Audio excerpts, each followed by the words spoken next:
Assalamualaikum.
mungkin muncul angka maupun gambar itu berbeda kalau satu koin kita tos sebanyak 50 kali.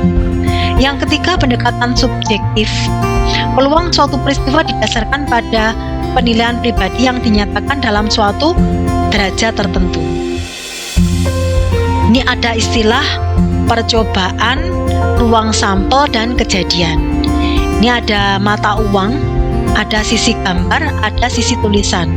Kegiatan melempar sekeping mata uang logam satu atau beberapa kali dinamakan percobaan. Hasil percobaan dari pelemparan sekeping mata uang logam adalah munculnya sisi gambar dan munculnya sisi tulisan. Himpunan dari semua hasil yang mungkin muncul dalam percobaan melempar sekeping mata uang logam ditulis dalam bentuk himpunan disebut ruang sampel atau ruang contoh. Di dalam ruang sampel atau ruang contoh itu ada titik sampel atau titik contoh. Kejadian, himpunan bagian dari ruang sampel itu disebut kejadian atau peristiwa, event. Ada dua kejadian, yaitu kejadian sederhana atau kejadian elementer.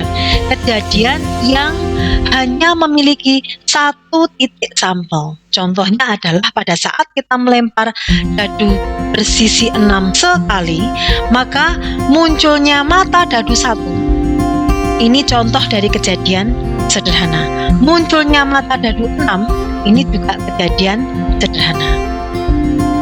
Aksioma-aksioma peluang suatu kejadian. Jadi ini adalah aksioma-aksioma peluang suatu kejadian. Kita tahu bahwa peluang itu kisarannya adalah 1, di bawahnya 0. Jadi antara 0 sampai dengan 1. 1 pasti terjadi dan 0 itu tidak mungkin terjadi. Nah, peluang dari kemungkinan yang mustahil itu adalah 0. Peluang pasti terjadi itu 1.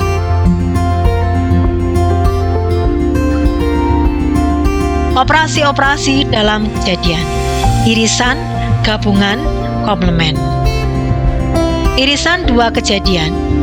Jadi A dan B, irisan A dan B merupakan kejadian yang elemennya termasuk dalam A dan B. Ini adalah irisannya.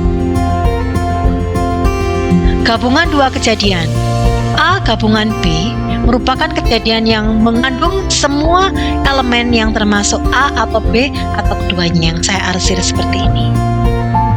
Komplement suatu kejadian. Komplement suatu kejadian A dinyatakan dengan A aksen adalah himpunan semua elemen dalam semesta pembicaraannya yang tidak termasuk dalam himpunan A. Jadi kalau ini adalah himpunan A aksen adalah di luarnya. Peluang komplement suatu kejadian. Apabila A aksen ini komplement dari kejadian A, maka peluang kejadian A aksen ditentukan dengan aturan peluang A aksen itu sama dengan 1 dikurangi dengan peluang kejadian A. Kita mencoba latihan soal. Peluang siswa kelas 10 MIPA sakit adalah 0,3. Tentukan peluang kelas 10 MIPA sehat. Berarti kita menggunakan komplement dari peluang yang diketahui, yaitu 1 dikurangi peluang MIPA sakit. Jadi hasilnya adalah 0,7. Peluang terambilnya kartu king pada seperangkat kartu bridge yang dikocok sekali adalah 4 dibagi 52. Tentukan peluang terambilnya kartu bukan king. Berarti peluang terambilnya kartu bukan king itu 1 dikurangi 4/52. Hasilnya 28/52. Kita lanjutkan. Di sini kalau kita lihat, di sini adalah dadu-dadu yang istimewa. Berapakah peluang masing-masing mata dadu spesial tersebut? Ini mata dadunya 20, ini dadu-dadu spesial yang lain. Tentunya tergantung pada kesempatan yang sama mata dadu itu muncul. Kisaran peluang seperti yang saya katakan tadi, kisaran peluang itu berada di antara 0 sampai dengan 1. 0 itu mustahil terjadi dan 1 pasti terjadi. Nah, pada kesempatan kali ini kita akan menentukan peluang suatu kejadian majmuk, yaitu peluang kejadian saling lepas, peluang kejadian saling bebas, dan peluang kejadian bersyarat. Nah, kita lihat ya. Ini coba kita kocok dadunya. Nah, peluang kejadian tidak saling lepas, misalkan dari kejadian melempar dadu tersebut, bagaimana jika kita ingin mencari peluang muncul jumlah mata dadu 5 atau mata dadu kedua adalah 2. Nah, sekarang kita lihat kemungkinan muncul jumlah mata dadu 5. Ada 4 kemungkinan. Kemungkinan muncul jumlah mata dadu kedua adalah 2. Itu ada 6 kemungkinan. Nah, kemudian kita lihat lagi. Ini kalau kita tulis kemungkinannya ada 4 dan 6. Apakah kedua-duanya ini ada irisannya? Kita coba. Apakah ada irisannya ya? Kita lihat. Ternyata ada, ya. Berapa? Satu kemungkinan. Nah, sehingga untuk menentukan peluang kejadian tidak saling lepas, kita menggunakan PA gabungan B itu sama dengan peluang kejadian A ditambah peluang kejadian B dikurangi peluang kejadian A irisan B. Kemungkinannya tadi kan 4/36 ditambah 6/36 dikurangi 1/36, hasilnya 9/36. Maka peluang muncul jumlah mata dadu 6 atau mata dadu kedua adalah 2 adalah 9/36. Nah, kita ringkas. Apabila kita ada 2 kejadian A dan B dikatakan tidak saling lepas. Jika kejadian A dan kejadian B dapat terjadi secara bersama-sama, maka peluang A gabungan B bisa kita cari dengan peluang A ditambah peluang B dikurangi peluang A irisan B. Kita coba lagi ya. Katakan stop. Oke. Dari kejadian melempar dadu tersebut, bagaimana jika kita ingin mencari peluang muncul jumlah mata dadu 5 atau 10? Kita coba. Kemungkinan muncul jumlah mata dadu 5 ada 4 kemungkinan. Kemungkinan muncul jumlah mata dadu 10 ada 3 kemungkinan. Setelah itu kita ringkas, apakah ada irisannya? Ternyata tidak ada, sehingga dapat dikatakan bahwa 2 kejadian itu saling lepas. Maka untuk mencarinya, kita mencari peluang A gabungan B sama dengan peluang A ditambah peluang B dikurangi peluang A irisan B. Nah, karena peluang A irisan B itu 0, maka untuk mencari peluangnya kita hanya didasarkan pada mencari peluang A dan peluang B aja, sehingga hasilnya 7/6. Kita ringkas, 2 kejadian A dan B dikatakan saling lepas jika kejadian A dan kejadian B tidak dapat terjadi secara bersama-sama, artinya irisannya tidak ada. Maka peluang A gabungan B sama dengan mencari peluang A ditambah peluang B saja.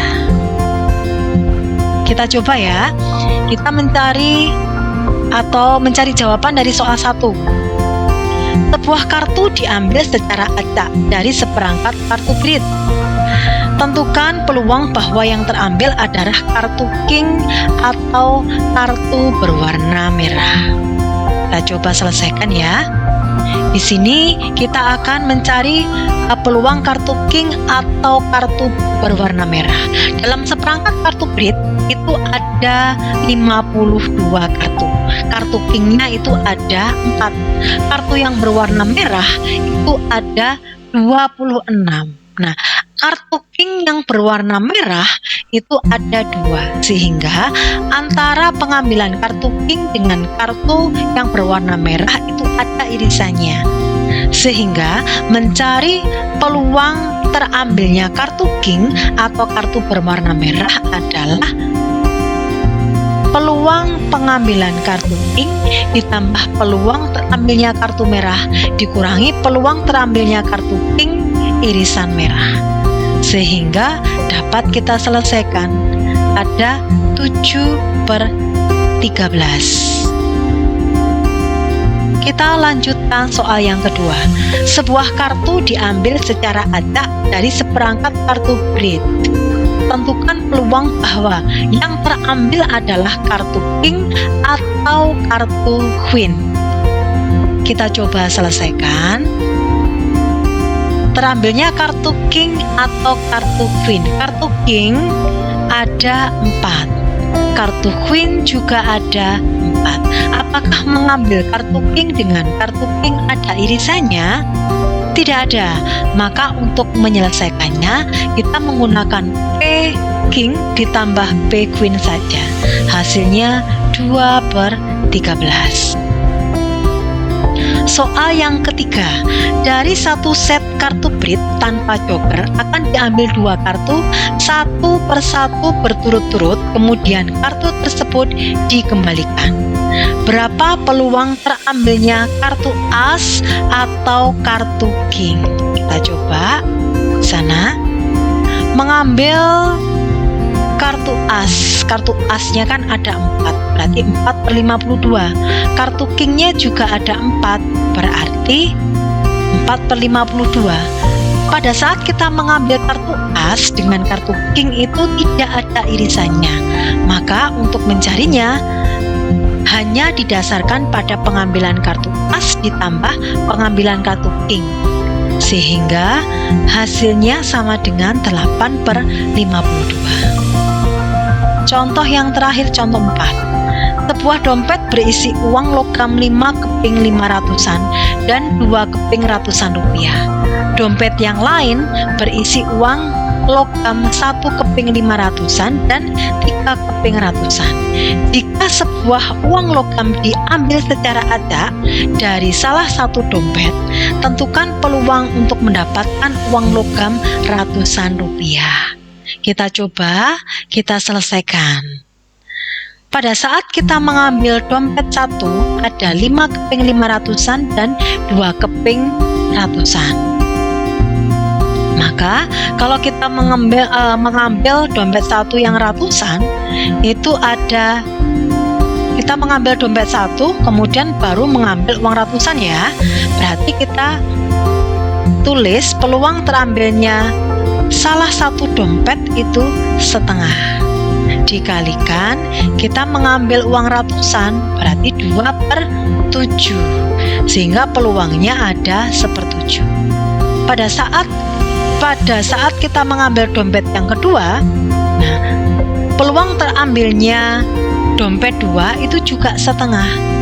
Nah, pengambilan keping ratusan pada dompet yang kedua itu 3/4. Jadi hasilnya 3/8. Jadi peluang mendapatkan uang logam ratusan rupiah itu 1/7 ditambah 3/8. Penambahan ini menunjukkan bahwa kita bisa mengambil keping ratusan di dompet yang pertama atau dompet yang kedua. Kejadiannya tidak bisa berlaku dalam waktu yang bersamaan. Oke, terima kasih kalian telah belajar materi hari ini. Semoga bermanfaat. Kalian bisa mengulanginya kembali di video saya.